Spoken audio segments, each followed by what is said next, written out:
Hi, welcome back to the Dylan Rounds case. Welcome if you're currently here in the live chat. Today, going to be doing a mixture of things. I just want to be sharing my thoughts regarding the Dylan Rounds case overall from then till now. Am I satisfied with how things have gone and where do I stand with things? Because a few people recently, their mindsets may have shifted and changed.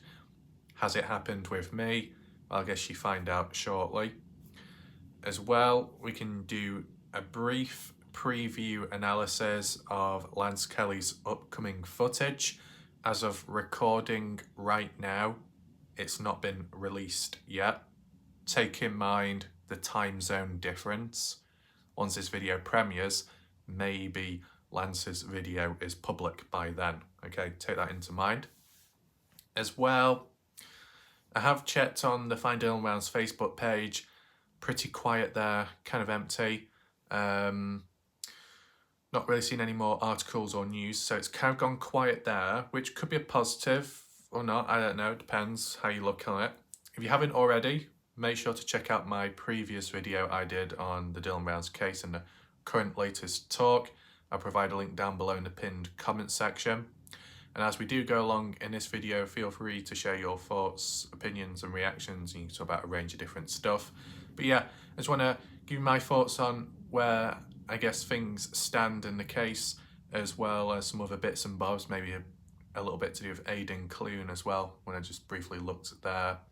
As well, just check the comment section of the last video too, whilst people gather for this one.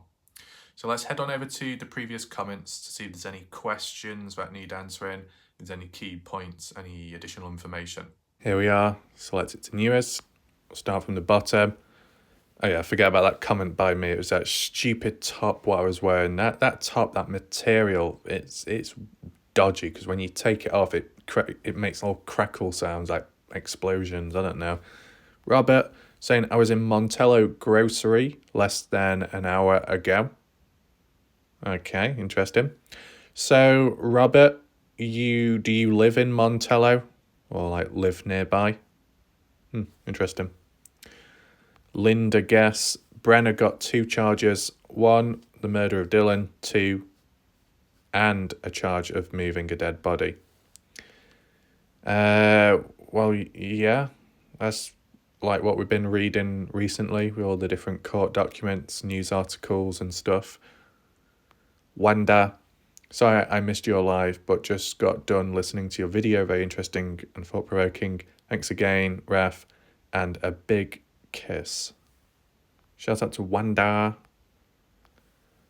We've got Terry. I think, is Terry a new viewer? He might have popped up previous, saying, we know that Dylan Rounds was hidden, then moved to another location. We know. Well, no harm in just looking at the statements, the official ones, right? And double checking for consistencies, right? Because overall, this case has been somewhat inconsistent, right? Donnie, do you think they look alike? I assume Donnie is referring that question to the thumbnail of the video between Pancakes and Kurt Wadsworth. Personally, I wouldn't say so. They do look different. Kurt looks a little bit more messier. He's got like kind of dodgy hair.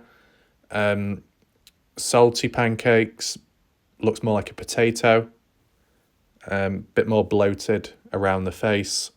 A small mouth for a whiny voice. But yeah, the accents do sound different from one another. As for Kurt, he sounds more southern. Does anyone else agree? As for Pancakes, I don't know, but he just sounds different. So I wouldn't say they're related in that way. I know there were claims and conspiracies in the past, but from the looks of it at least, Pancakes popped up with his YouTube channel around the time of the Dylan Rounds case and then met up with the likes of Ty Corbin for the first time ever, and then Kurt Wadsworth too. So there is that. I've always said that we can do a poll right now. let's do it in a different way. Let's say, rewind back to the beginning. Pancakes gets involved in the Dylan Rounds case. If Pancakes was never in the presence of Kurt Wadsworth, never met up, never was introduced, would Pancakes have turned out differently down the line? Or would there have been no change whatsoever? And we just keep it vague like that. Now people are wondering, well, what do you mean? Well, Pancakes, he is the way he is, right? As of this moment and as we've seen previous. Would he have been any different if he was away from Kurt Wadsworth? Was there any influence Kurt Wadsworth had over Pancakes? Any brainwashing, any manipulation, anything like that? Just a brief little question there, okay? Anything else? Smooth fishing. I agree with what you say on the timing. He had a lot more time than 30 minutes to get rid of the body. Maybe Kurt saying Brenner didn't do it because he helped Brenner move the body and doesn't want to get in trouble for doing so. And that's why he's saying Brenner didn't do it. And if Brenner finds out that Kurt wasn't supporting him, then he might say Kurt helped in some sort of way. Fair point. Yeah. I know people have said that, well, if Brenner hasn't got much to lose, then he might as well drag other people down with him. But if there's some kind of friendship with people and some kind of loyalty, maybe just keep it as it is. My personal opinion, from what we've seen of Brenner being cold, but also using people over time, sure, he could have friends, but maybe he just doesn't give back as much. So if Brenner knew that others were around and present and responsible, then I'm sure Brenner would have grasped on them too, right? If Brenner's got no chance himself. And this is the other thing, tying back to the point where Kurt Wadsworth said about he doesn't think Brenner is responsible.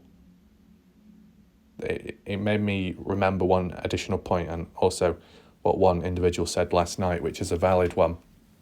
If Kurt Wadsworth strongly believes that Brenner is innocent, that Brenner did not kill Dylan, then why did Brenner supposedly admit to the murder of Dylan Rounds to his attorney?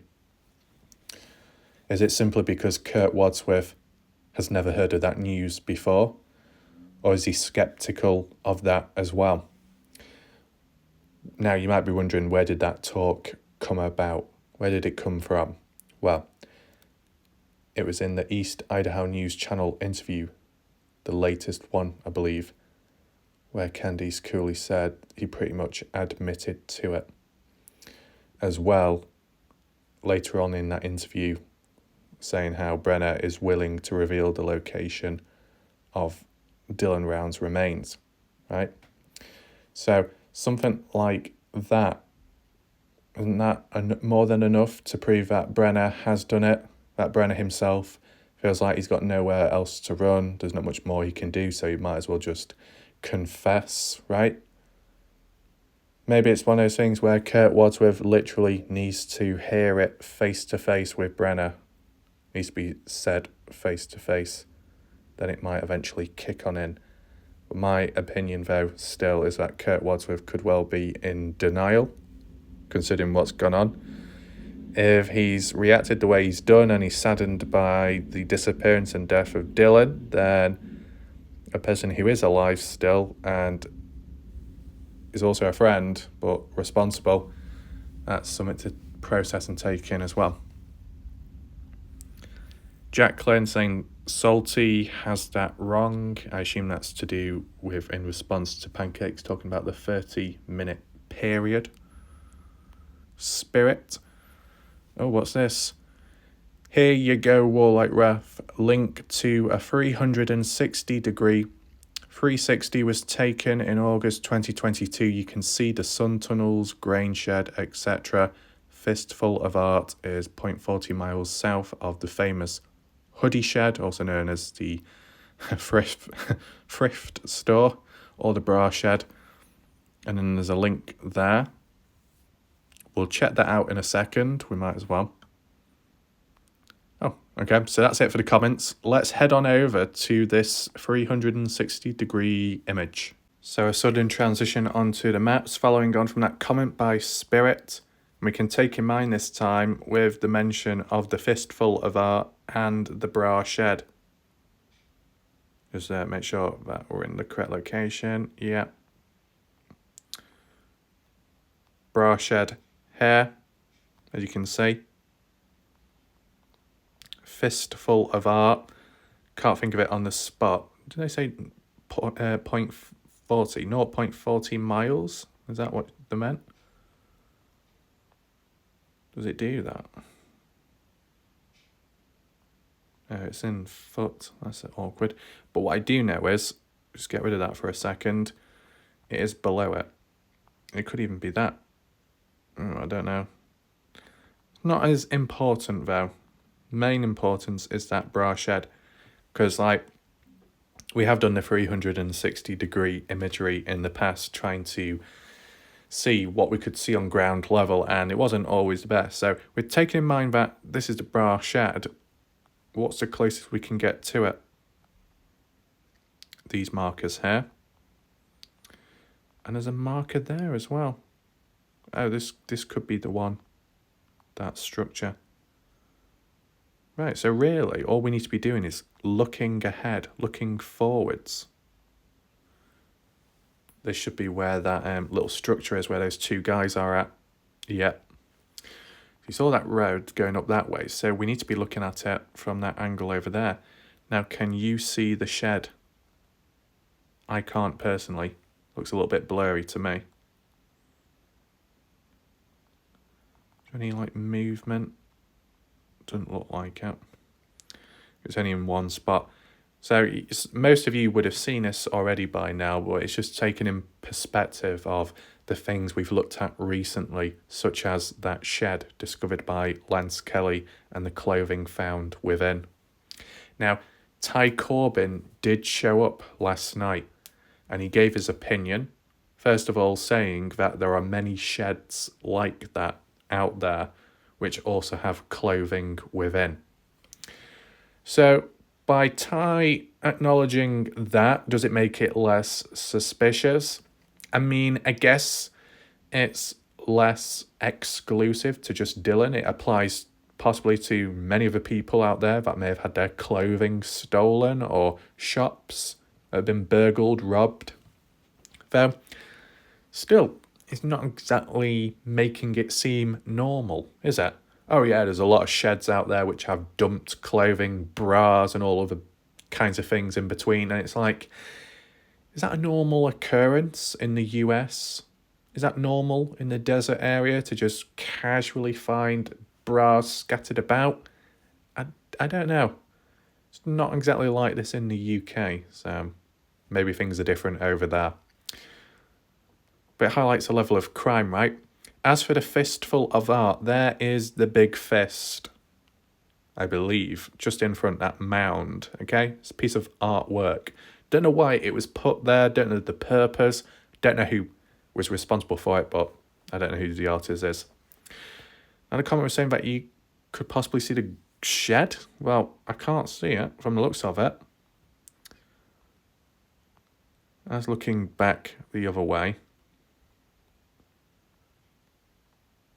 So when you see those, like, well, some people might think the pathways, other people say that they look like roots in the ground as they spread out.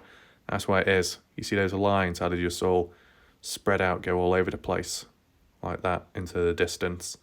Don't know why they're like that, if anyone knows. It's also very patchy and bare. Now, with the ground, just a quick question, is that salt on the ground? Is it like salty ground or not? Very white. And the comment, Spirit, said that this photo was taken, in August 2022. So this is post Dylan Round's disappearance. Now, the guy here called John Vest, are these people aware that Dylan is missing? Or were they clueless? I don't know. And just a quick question, just for the sake of it, because I don't know if I mentioned it previous. Has Lance Kelly, Ty Corbin, anyone else, have they been to this spot? Have the police, family, have they checked it out? I mean, personally, it seems as if it's been checked by these people who've taken the photo, so there couldn't have been anything that strange, out of the ordinary here. I don't know what the point of it is, fam, because to me it looks like a storage container, but then there's all the kinds of junk around, but it looks like it's attached like that there. I don't know if it's some kind of project. And like that, the way it sticks up and hangs over, it just looks like some weird art project. Maybe it's got something to do with the fistful of art. Or maybe it was like a little workstation for creating the artwork, which you see in the distance. But personally, what can I see? Well,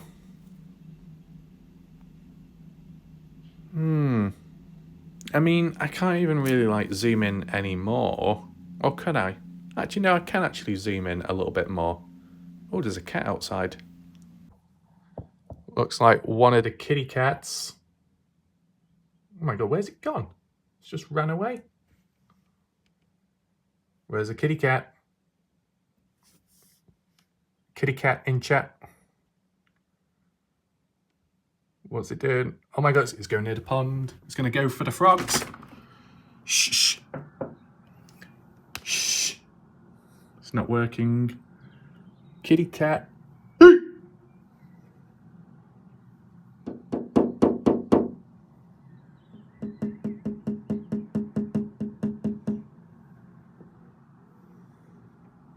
Don't go for the frogs.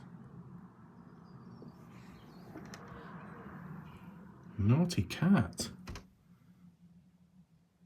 Look at his ears. What's he doing? Oh, it's running. Get back here. Sorry for that interruption. It's just because the cat, I thought the cat was going for the frogs, or I thought the cat was going to eat the babies. Well, the little tadpole things. But, I mean, it was okay in the end. Anyway, I just got a screenshot now of what we're looking at, and I did that so I could get a better zoom, you know, like that. Because you can't do that on Google Earth. You can zoom in so much, but you need a bit more magnification. Obviously, the more you zoom in, the worse it looks, the image. Standard. But just wanted to confirm, is that object over there the grain shed? You can see a bit of blackness on the front, like the opening, so it's got no door. The size of it is hard to tell from this distance. As for that shed, can't seem to see it on screen. At least I can't. Over that way, it's hard to make out. Can't really enhance the image either because it's not going to magically depixelate. It's hard to make out, to be honest. Just that structure. There's that over there. It's either the grain shed or the bra shed. One or the other. It's closer to that road. Huh. Well, we can try and match it up. And then just one last one. Looking south of Lucin, image is a little bit dodgy because it doesn't quite attach to one another. What's all that down there? Are they vehicles? Is that a farm? A ranch? I don't know. Does anyone else know? Leave your thoughts in the comment. Just want to just briefly go back to this image. Remember that road going up that way and see what's closest to what's over there. Exit that. Assume that road, what I was looking at of that structure, I assume that's the fist of art there. But that construction, what we saw, doesn't seem to exist in this spot. Though, I'm just trying to think. Did we look at the bra shed of that 2022 imagery? Remember when I did that dodgy map thing where it wasn't as clear to see, but it showed up? I wonder if it would show there. Do you know what? We might as well take a look at that as well in a second. But remembering that pathway up there.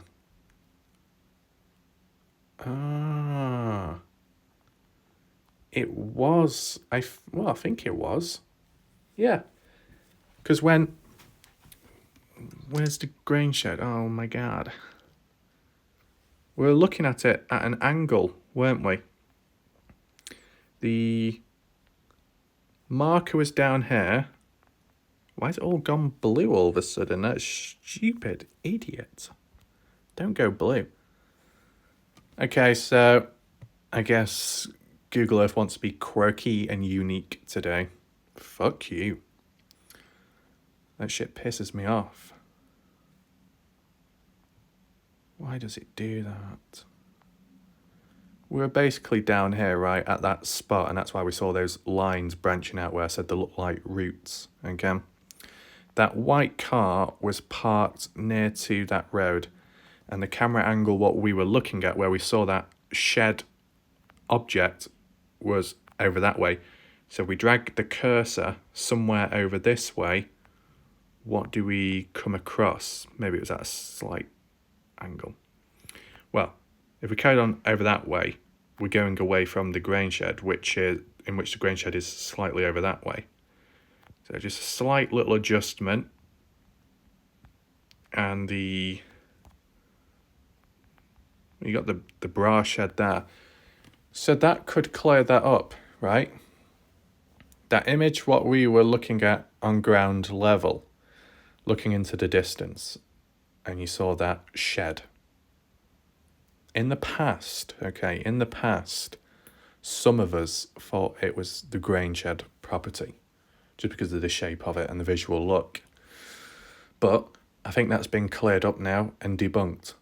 What we were, in fact, looking at from that 360-degree photo was of the bra shed.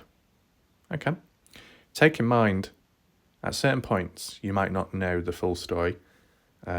With limited image quality and limited zoom, it's hard to tell what it is in the distance.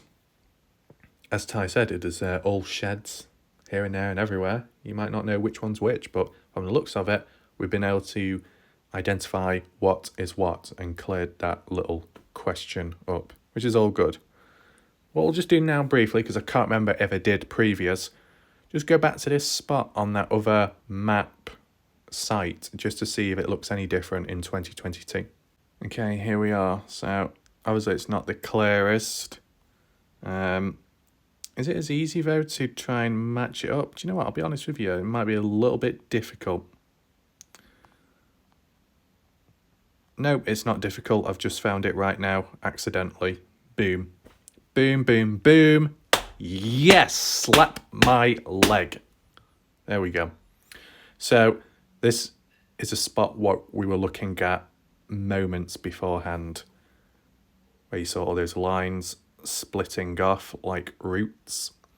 And then there was a black splodge, or not. There was a black splodge there, which is the giant fist. If you need a fisting, it's right there, okay? It's in sight, and it must be a big fist for it to stand out here on the satellite imagery. Then, not far from it, is that yellowish trailer what we saw, where those two guys were at, with all the bits of junk on top and by the side of it. So that's all good. What that goes to show at least is in 2019, this on screen middle section did not exist. It was after 2019, and it's been documented in 2022, as you see on screen. So that's very interesting. More recent. My question is, the giant fist looked like it was there already. So why was that trailer placed there? What is the purpose point of it? A workstation? Some kind of storage unit? What's it really used for? And how often is it used? Does anyone know?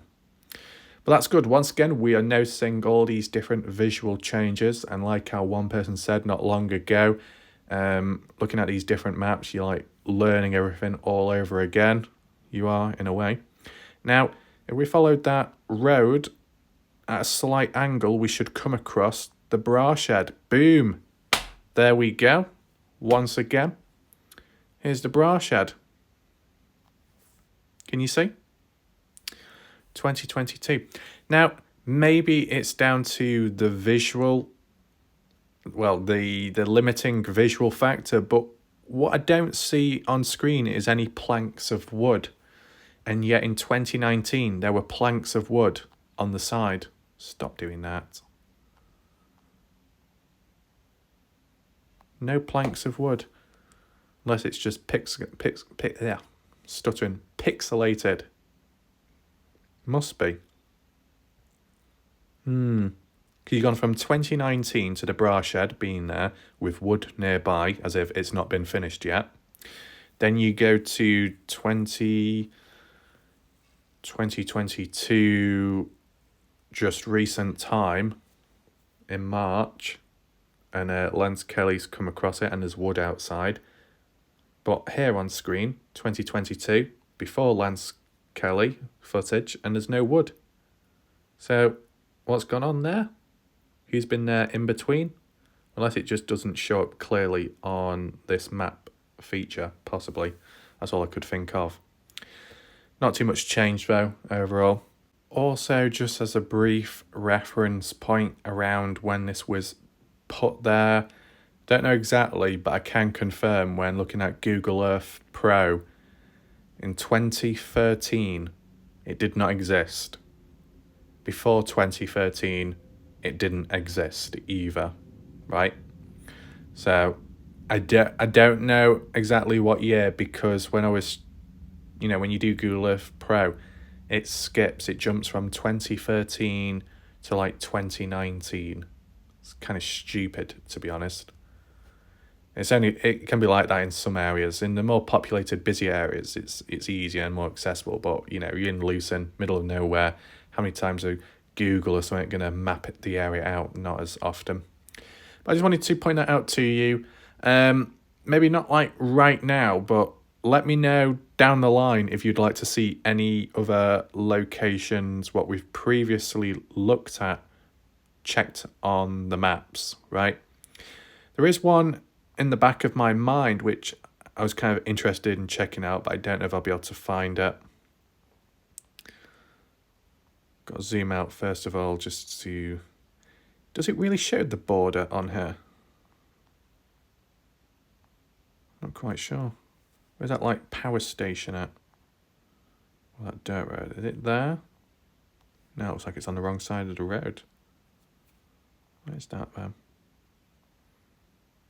Looks like snow to me. Also heard some people saying Montello, it's snowing once again or something. So does that apply to Lucin as well? Are Lucin going to get the same? Right, so we've got that down there. Kind of clearish to follow. And was it just before that? It doesn't show the border line. That is stupid. Yeah, that trailer as well. Oh, do you know what? I really wish I could flip the image. It'd be so much easier to do. Well, I guess what I can always do is copy and paste the coordinates in the future if there's any places of interest. If I noticed there was like a trailer in one spot.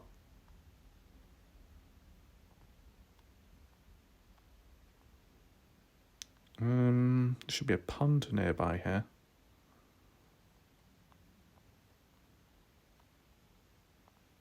Is that a pond? No, I don't know, it's hard to tell. Where's that abandoned building gone as well? Is that the pond? No, it looks like a hole in the ground. Don't want to spend too long on here. No, it's going too far away. It is limited though, this thing. Right, let's leave it there. Right, moving on with just a brief little pre-analysis. Okay, just a brief pre-analysis. When did that say it starts? In 4 hours. Oh, okay. So, what I want to say, because it's important, at this moment in speaking, it says 4 hours. By the time this live premiere is on my channel, Lance's video would have already come out, okay? So just remember that in case you're wondering why I'm talking the way I am right now, right? So It reads, blood-stained vertebra found off the back road James Brenner used. I've noticed Lance Kelly's done a couple of searches out there in Lucin recent time about the back roads to do with Brenner and his possible activity getting about, either disposing of a Dylan or the trash bags from the spring cleaning of June the 2nd. No harm in doing that, I guess. Though, why is Lance doing that, though? Why did he go to the bra shed? Why has he gone to this spot? I thought the focus was all about Governor's Spring and Bald Eagle Mountain, the mountain ranges, because that's supposedly where the LE advised Lance Kelly to look, and he wanted to do that and followed orders, but someone like Ty Corbin supposedly wanted to look elsewhere, and that was the reason for why there was disagreements and a breakup. Why suddenly start going elsewhere when you said you were following orders from the LE? Has that expired, maybe? But, you know, is that title once again? It is what it is, I guess, what's been found, but what's it related to? Who? Or an animal, human? I don't know. It may be explained in the video itself when it airs live, or it might just open up more questions than answers. And as well, do you think that there will be an update down the line on Lance's channel about the bra shed and the clothing found in there, considering he said he contacted the police about it? Do you think there will be some kind of outcome? I don't know. There was with the bag of bones in the past, so maybe we'll get. But yeah, blood-stained vertebra found off the back road. Someone did leave a comment last night in my video, not the comment section, but the live chat, suggesting the possibility that because of Lance Kelly finding those baby coyote puppies, if you call them that, because the mother supposedly was killed. A person leaving that comment hinted at maybe this location, what we see on screen, like a little cave, is where Lance found those little coyotes. And the bone that was found here, supposedly, could have been of the mother. And that's why it had blood on it, because it was somewhat fresh, somewhat recent. If that ultimately is the case, then you could put the argument across that, is it trying to hit two birds with one stone, in the sense that you're going down there, you're able to get some puppies, which is a positive, and you're able to make a video about it with the bones found within and make it seem like it's a human to gauge suspicion and intrigue. So it's like opportunistic behaviour. I think that's what the person was referring to last night. That's what they were hinting at. In my opinion, I'll check the video out properly when I can and when it's available, right? With it saying blood-stained, you'd infer from that, whatever it is, human or animal, it got hurt, I guess, in this area. Unless there's only like one bone or two found in this spot, maybe it came further afar, elsewhere in the desert area. With it being blood-stained. How do I word this? When you normally come across human remains, do human remains have blood-stained bones or not? How often do you come across human remains with blood on the bones, stained on it? Or that normally just apply to the animals? As for the bones, what we saw recently near that bra shed documented by Lance Kelly, the bones found there were pretty white, almost pure white, not too dirty. No blood upon them, so there's that to take in perspective. What warrants blood on a bone in a situation like this, what we see on screen? That cave system, did it get taken there with the bones spread about? I guess it'll make more sense later. But you definitely see a constant reoccurrence and theme with bones found after bones found after bones found. Now, when it came to the Kenny Veach case, it wasn't too much of a surprise, right? Because of the terrain, it being a desert, the wildlife, the dangers of it, the food chain, the hierarchy. It was common. It was common for hikers to come across bones and remains. And 8 to 9, 10 out of times, probably 9 times out of 10, people were aware that it was animal, right? There's only one occasion, supposedly, which, if it was true, was where a private search and rescue went out there in a different area, well, different like canyon, and they found a femur bone. And they weren't sure if it was human or animal. And later it was confirmed as animal. So there's that. But all the other times people have gone there and documented it, little bighorn sheep, so it tends to be those type of bones and maybe some of the little bits and bobs in between, but it's nothing too groundbreaking. The only times when it's been a bit mysterious and suspicious is when it's been placed in an odd spot, like on top of a rock, balanced, or on a slightly taller surface where an animal probably couldn't reach, and it's like, well, who put that there? Oh, it was another hiker. Well, if you're in a more populated place or a busy, well-known tourist destination, and you think, okay, that's normal, but because it was so desolate and hardly anyone goes out there, and really the only ones that do go out there tend to document their travels and record themselves, that's what created the mystery. Who else is out there? Are they watching us? Are they spying? Are they sabotaging things? You never know. With the Dylan Rounds case, is it any different? Well, you probably get arguably more visitors in Lucin than you do in Jermay Canyon, first of all, 2 different places, states. And as well, in Lucin, the terrain is a bit more forgiving. You compare it to Jermay Canyon, so there's that as well. But both places are desert type terrain. Both places have wildlife. Both places may have similar type of wildlife here and there. And both will have and do have remains of animals, bones scattered about.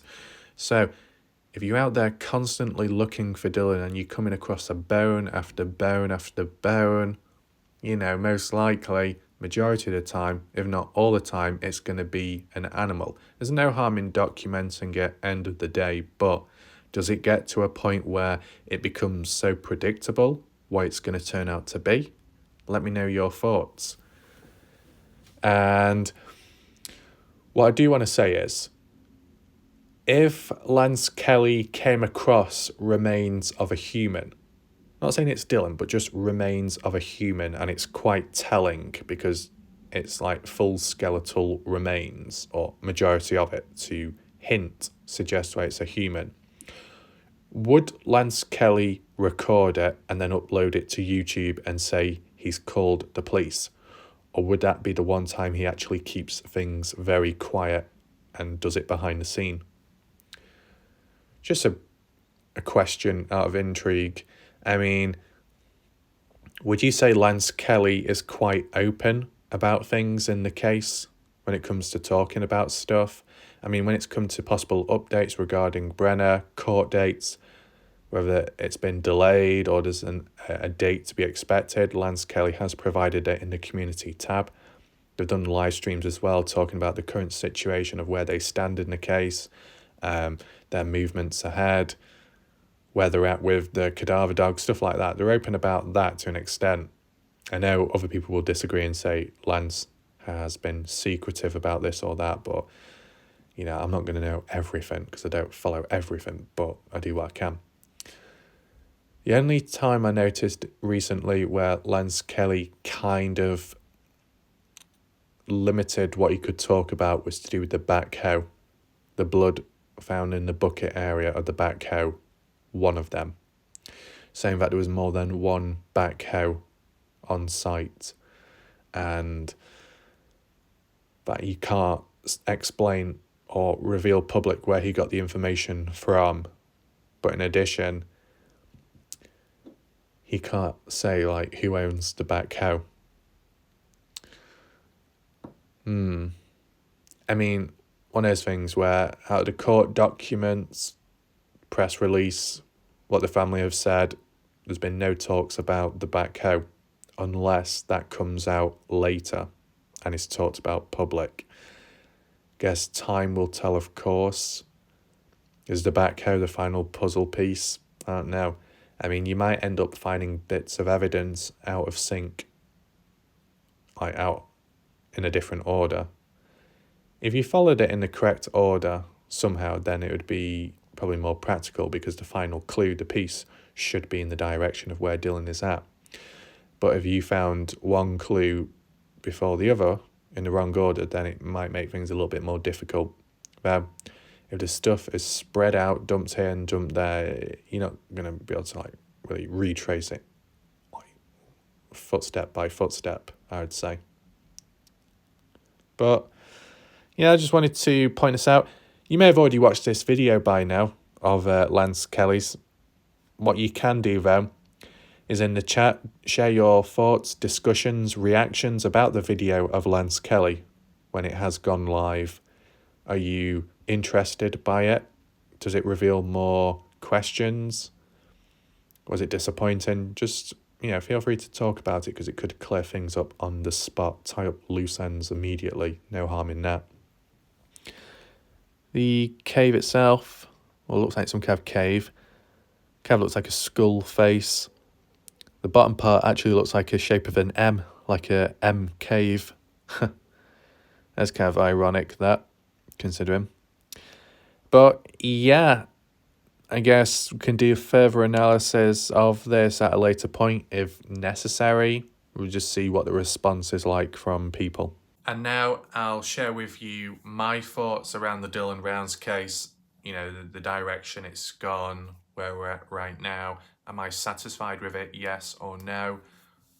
What I'd say is, it feels like progress has been made, especially with the background stuff, the evidence, Brenner himself confessing to this, accepting that, if a deal is made, he will reveal location of Dylan's remains, providing he tells the truth. It feels like there's stuff in place. The only thing that's been delayed is the family in rejecting these offers because they want to find Dylan themselves. I mean, if the weather still is not quite practical and the family are just waiting for it to get better so then the volunteers can step on in as well, I guess there's no harm in allowing a little bit of patience and time just to see what they can do themselves with those new resources and people and equipment. If they can find and all combine with one another to find Dylan, then that's all good. But if after all that Dylan is not found, then maybe it's definitely worth considering listening to Brenner. Though I do also feel there's a possibility that Brenner may lie or mess about. There's always that. And if not that, there's a possibility that Brenner may have a time limit of how long he's waiting or how long he's willing to wait for. If it gets past a certain point, he might be like, oh, I'm not going to tell you now. It's taken too long. You've dragged it out, right? There's a risk of that. But, I'd say there's been progression. The bit about Dylan, as in general, where is he at, still is obviously a question and the key one which has not been answered yet. Does it feel like we're going backwards all of a sudden? I know some people have said that questioning more than ever or don't even know what's true anymore. I mean, what you have to do to an extent is believe in something, even if it's just something small from someone. Because if you don't believe in anything and you don't trust anything at all, then you are completely fucked, right? And the only mentality and method you could go from there is basically walking away from the case and just waiting in the background subconsciously for the end result, and that's it. But if you're just waiting for the end result, you're not seeing the journey along the way as much. I know there's been a couple of people like Fast Eddie who sticking around observing what's going on but not maybe believing as much now because it's hard to, because it can go either way. It could go backwards, it could turn out to be a lie. but still being present just to watch it go through and being there till the end. That's kind of like what Eddie is doing, but maybe some people may just walk away because of that. Some people may feel like it's already been solved. I mean, there was a video on YouTube, can't remember who it is now, saying Dylan Round's case cracked or Dylan Round's case solved. And it's like, whoa, whoa, whoa, whoa, whoa. It hasn't. Dylan has not been found. There was a comment down below saying Dylan has been found, but obviously there was comments responding. Yeah, okay, where's the proof? Where did you hear that from? They never responded. Well, that's typical, isn't it? And you'll see it over time. People will talk a lot and say that they know of this or they know of that. They've received this, they've received that. You know, they know who's responsible, they know who's in on it, etc., etc. And they talk about having proof and evidence, but yet they never bother dishing it out or sharing it. You know, from a different perspective, you must understand that people are going to be cautious and wary of what you say if you don't give out the proof, right?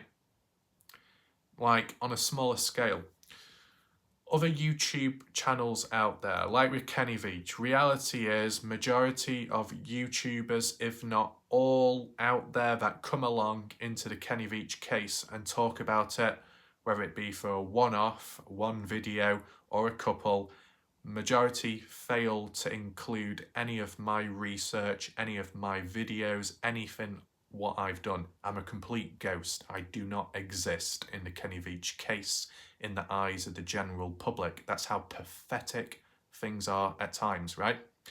So obviously the frustration when you're trying to spread awareness to people about updates.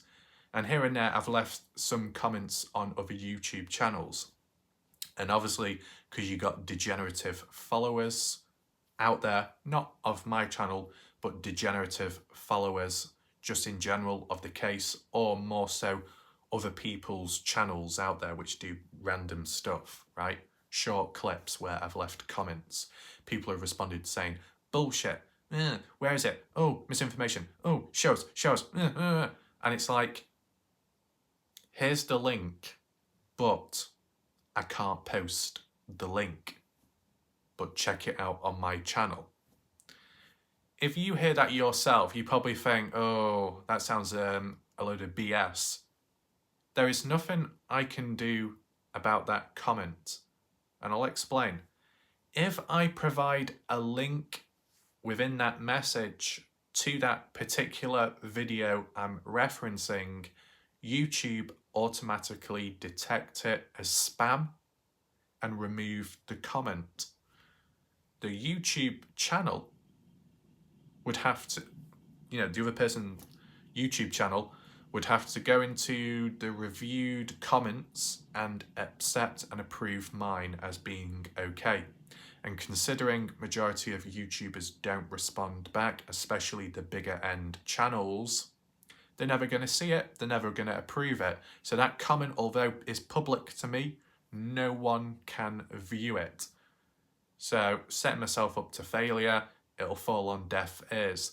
That's why I've got to word it as CCTV footage or phone call made by Kenny Veach in 2022, possibly hints that he's alive.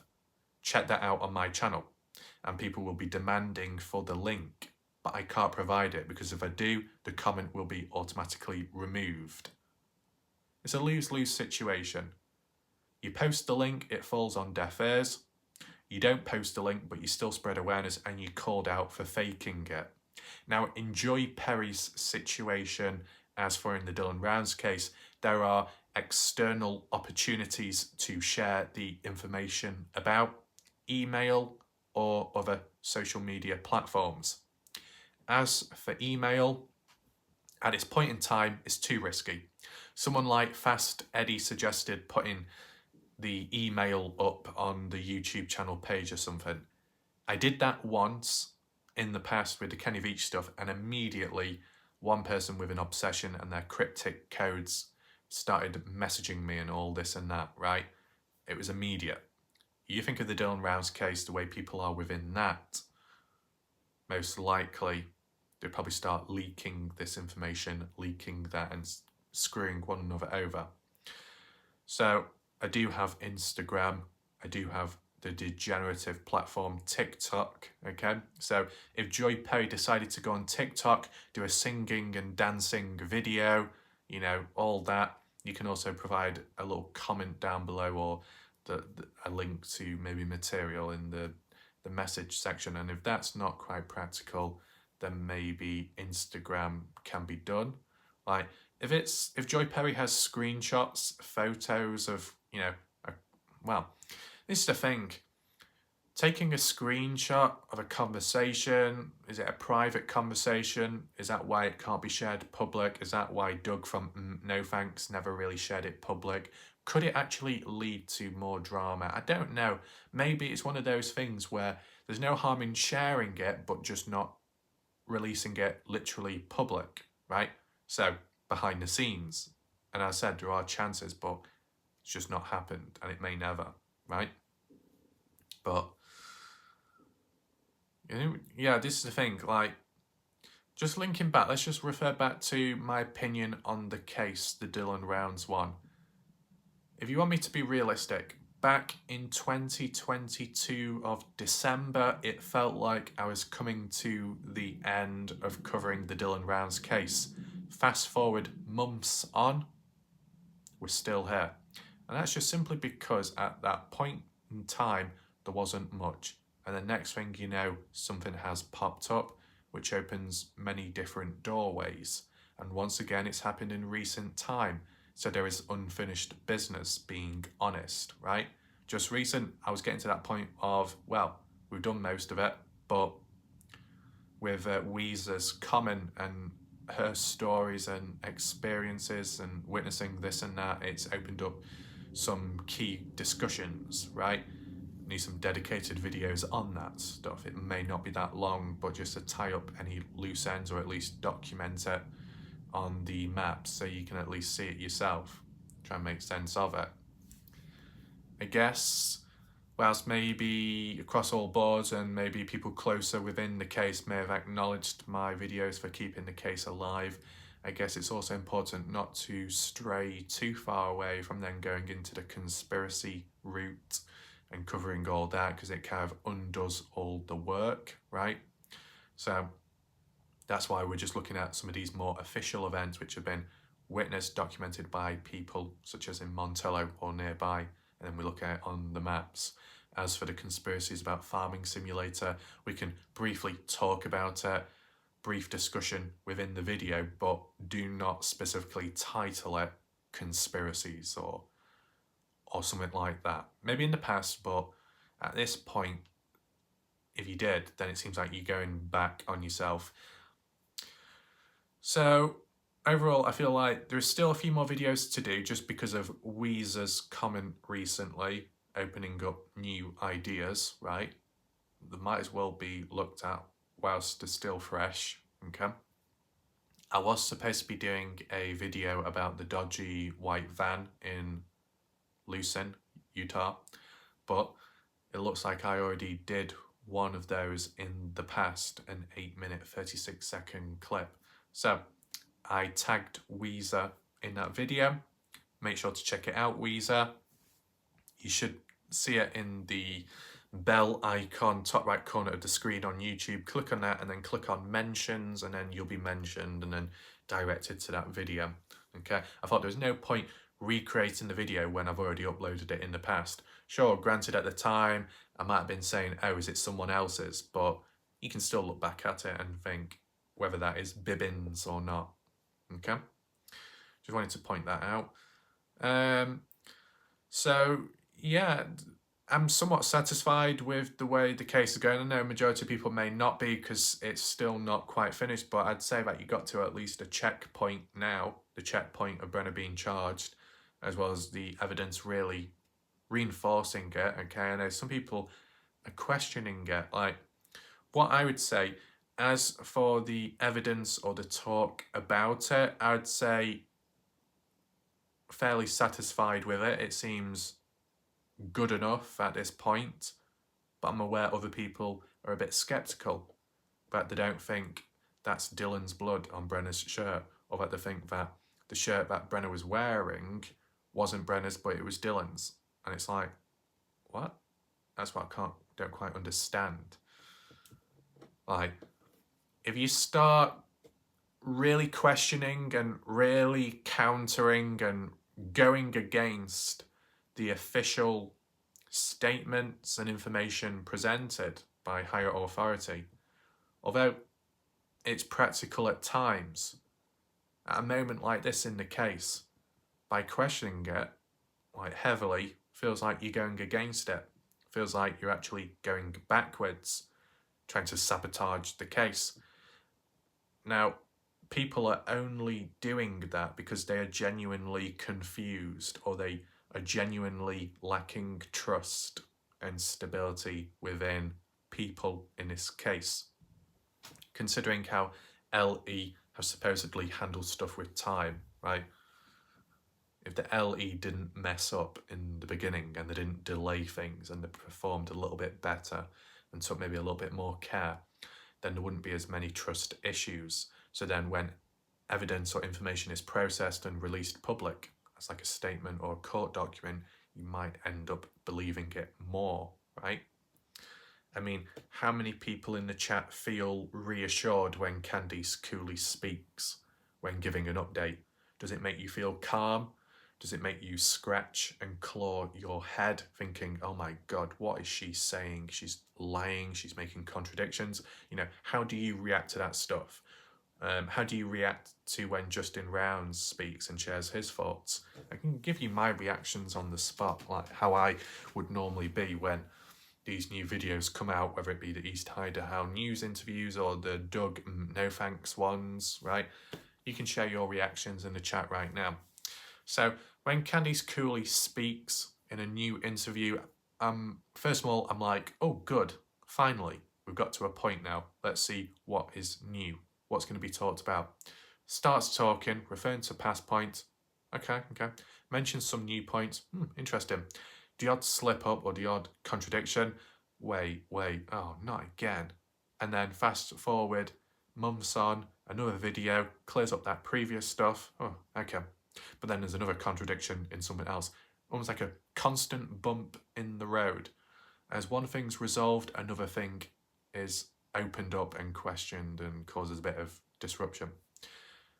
Though there's been times though where, or a fair few times where Candice Cooley has made sense to an extent. I know people might laugh when I said that, but kind of like the timestamps, right? Timestamps have been pretty accurate, right? With the 651, the 657, 58, the 703. Though one timestamp did seem to change with time, and maybe it was just a natural mistake, or if it's got anything to do with time zone difference. So when Candice Cooley in the past was referring to the final phone ping of Dylan's, which was near the pond, she said 3:51 p.m. That was back then. Though in recent times she's consistently said 2:51 p.m. Bit of a difference, right? So there was a bit of confusion. Maybe it was just a mistake. Like, this is one thing you can acknowledge in a case. You can make mistakes with information, statistics, dates, times. You can make mistakes, and then you can clear it up down the line. And then providing from then and there on in the future, you are consistent with that corrected time, corrected statistic, and it remains like that, then you can believe in it. Though what has happened to an extent in this case, just in general with information, something has come out as this, then it's been corrected, then it's changed to something else, then it's been corrected back to the original point mentioned, then it's been corrected to the final point mentioned, and then it remains in place. But it's too unstable, right?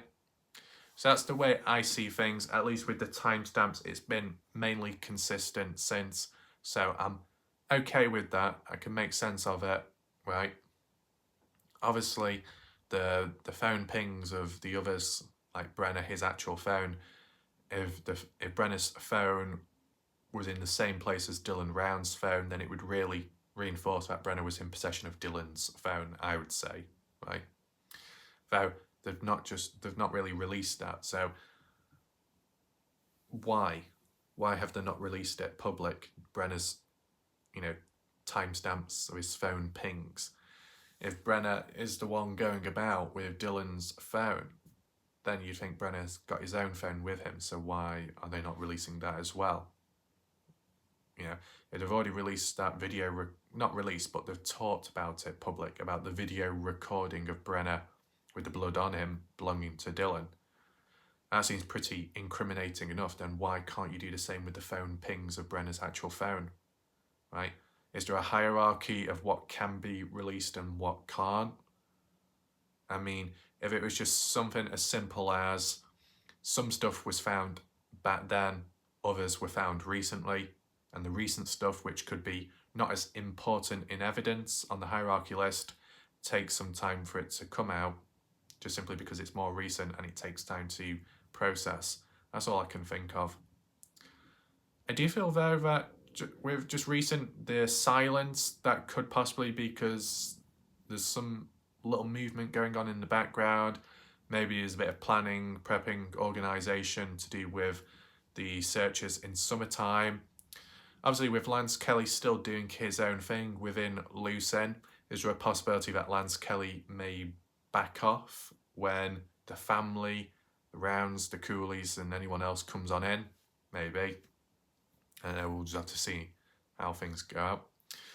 Also, just to refer back to, because I forgot to mention it, someone last night talking about Lance Kelly getting those coyote puppies and raising them, that it could cause conflict with the cadaver dog. Is that correct? I don't know. How's that still going? Have they literally got the cadaver dog right now in possession, or is it still going through the training? I don't know, because I don't keep up with everything. So if any of you know, feel free to leave a point. But with animals being present, like if you've got other dogs or wild dogs in the area, whether you're raising them or not, is that going to cause any conflict with the cadaver dog? I don't know, maybe. Guess time will tell. We might need to do another map analysis as well, not just of a pivot, the one Don was supposedly taking care of at one point in the past. There's that. We need to take maybe a brief map analysis of, is it Grouse House Creek, Grouse House Peak, something like that. Not much activity up there. There's the odd photo of an abandoned building, which is interesting. We have looked at some of these places before, but there's no harm in going back to, right, just to tie up loose ends. Like, this is the thing. If you feel that the case has come to a dead end, or you feel it's pretty smooth sailing now and it's straight to the point that all they have to do is find Dylan, end of, move on to something else in between and cover the cases, I understand that. Though, if there are some dead ends, there are some questions, mysteries that have not been answered or debunked yet, I do feel that if I'm able to debunk them, clear them up, tie up the loose ends, then I'll do so, because it's also necessary. Just so that if anyone does come on in later into this case, they don't have to face all these roadblocks and obstacles. Kind of like with the Kenny Veach case, people come in now confused, still believing Kenny Veach is in the mine shaft, and then all I have to say is, look at this video, look at that video, look at the hikers that have been down there. Kenny is not there. Simple as. Right? And then talk about other stuff as well. You just, you direct people left, right and centre. Don't know how effective it is within the Dylan Rounds case, Some of the videos are harder to find just because there's many more of them in a short space of time. And there's like either recurring themes or certain topics which link on from one another. With the Kenny Veach case, there were very particular ones and stood out from one another, but that's just how it is. Like environment, talking points, topics, but you can like do it on quick draw, where if someone's like, what about this spot, where's the location of that, where's the coordinates, it's like a quick fire. You just pull out that video, what you've uploaded, and then send it. If anyone is wondering how does someone like me manage to get all these videos find them, then post the links so quickly. Basically, it's just because when you got your own channel and you go into the community, not community, is it called? No, when you go into the studio mode where your videos are at, where you can edit the titles or the description, whatever, there's like a search bar. You type on the search bar either a sentence or just a keyword, and it will basically search for every and any video that's used that word or sentence, right? So if I typed in whipping, it'll come up with every single video that's used the word whipping in the title, okay? So it literally groups them up that quick, so that's why it's useful. Some videos have been a little bit more difficult to find, such as the before and after photos of Lucin. You got to type it a certain way for it to show up. It's a bit awkward, but you know, it's still doable, end of the day. Now, you know, you can share your thoughts down below in the comment section. Overall, whether you want to summarize your thoughts or type in detail, because as you know, I'm so obsessed about reading long comments. I love being tortured with long text, okay? Weezer's catched on, okay? But if you want to share your overall experience with how it's gone for you when, you know, looking into the Dylan Brown's case, feel free to do so. And just leave your thoughts down below in the comment section. How satisfied are you with this case? Not really the coverage of it, like from my channel, but specifically how it's been handled and where we're at right now. Are we at a good point, or is there still a lot of unanswered stuff going on? I do feel, and it is a pending one because it's a long time prediction I made, was the possibility that I wouldn't be surprised if and when Dylan Rounds is found. After that, whether it be leading up to the conviction part or literally straight after the conviction part when you think it's all over and done with, I just wouldn't be surprised if some channels out there still start, well, not start, but continue talking about the case.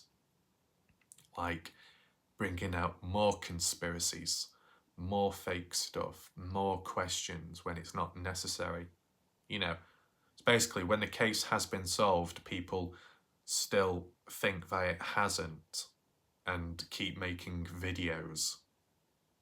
That's where some of the disruption could lay. So it hasn't happened yet because we haven't got to the point of the case being 100% solved, but it's edging that way. So it'd be interesting to see how all these channels that did originate from the Dylan Rounds case that were set up because of that, where they go from there on.